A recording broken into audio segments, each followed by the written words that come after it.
Assalamualaikum warahmatullahi wabarakatuh. Perkenalkan, nama saya Billy Leonardo dari kelas manajemen 19C. Di sini saya akan mereview sebuah film yang bertemakan pendidikan yang berjudul Serdadu Kumbang. Film ini disutradarai oleh Ari Hasale dan diprosoduri oleh Ari Sihale. Dan cerita dalam film ini sendiri ditulis oleh Jeremy Nyanggoen. Film ini dirilis pada tanggal 16 Juni 2011. Film ini diperankan oleh Yudi Mitafudin. Amek sebagai tokoh pemeran utama yang bermimpi menjadi sebuah anak yang bercita-cita menjadi orang yang berguna di dunia pendidikan. Baik, saya akan masuk ke bagian cerita. Tahun lalu, murid-murid di hampir seluruh Indonesia banyak yang tidak lulus ujian nasional. Berbekal pengalaman itu, guru-guru SD dan SMP semakin memperketat sistem belajar dan mengajar. Namun penegakan kedisiplinan yang kaku menimbulkan dampak bagi murid-murid yang masih dalam usia pertumbuhan. Paling tidak bagi Amek, Acan, dan Umbe.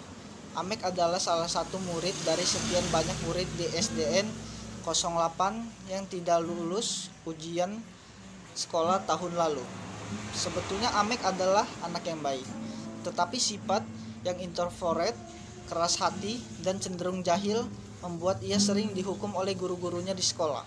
Sebaliknya Minun, kakaknya, ia duduk di bangku SMP dan selalu juara kelas. Ia juga sering menjuarai lomba matematika sekabupaten. Sederet piala dan sertifikat berjejer di ruang tamu mereka. Minun adalah ikon sekolah kebanggaan keluarga dan masyarakat. Minun dan Amek tinggal bersama ibunya, Siti, di desa Mantar, suatu desa yang terletak di puncak bukit, jauh dari perkotaan.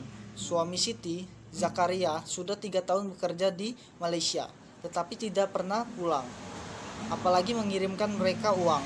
Di luar desa indah yang tertata rapi itu, ada sebuah pohon yang tidak begitu tinggi, namun letaknya persis di bibir tebing, menghadap ke laut lepas.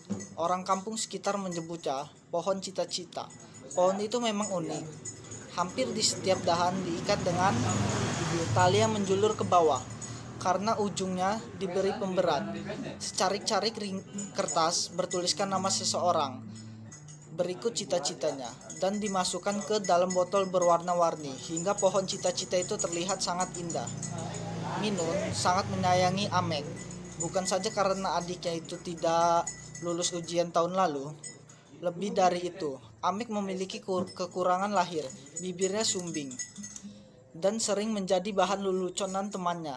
Namun di balik kekurangannya yang ia miliki, Tuhan memberikan Amek banyak kelebihan. Salah satunya ia mahir berkuda. Sering orang bertanya, apa cita-cita Amek kelak? Amek tidak pernah menjawabnya, bahkan jika gurunya yang bertanya sekalipun.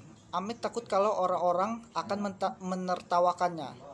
Ia sadar betul kekurangannya yang ia miliki telah menjauhkan dirinya dari cita-citanya.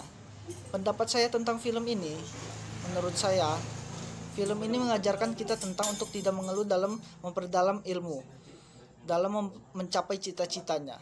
Banyak orang di luar sana yang belum sempat menggapai cita-citanya, jadi kita harus berusaha walaupun dalam kondisi yang tidak memungkinkan untuk menggapai apa yang kita mau, seperti cita-cita kita yang kita impikan. Dari film tersebut dapat saya simpulkan, yaitu Amek adalah salah satu murid dari sekian banyak murid di SD 08 yang tidak lulus ujian lalu. Sebaliknya Minun, kakaknya, duduk di bangku SMP dan selalu juara kelas. Minun dan Amek tinggal bersama ibunya, Siti, di desa Mantar. Hampir setiap dahan diikat dengan tali yang menjulur ke bawah. Ujung-ujungnya diberi pemberat.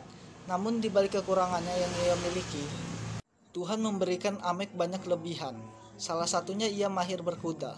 Ia sadar betul kekurangan yang ia miliki telah menjauhkan dirinya dari cita-citanya. Sekian dari saya. Terima kasih. Wassalamualaikum warahmatullahi wabarakatuh.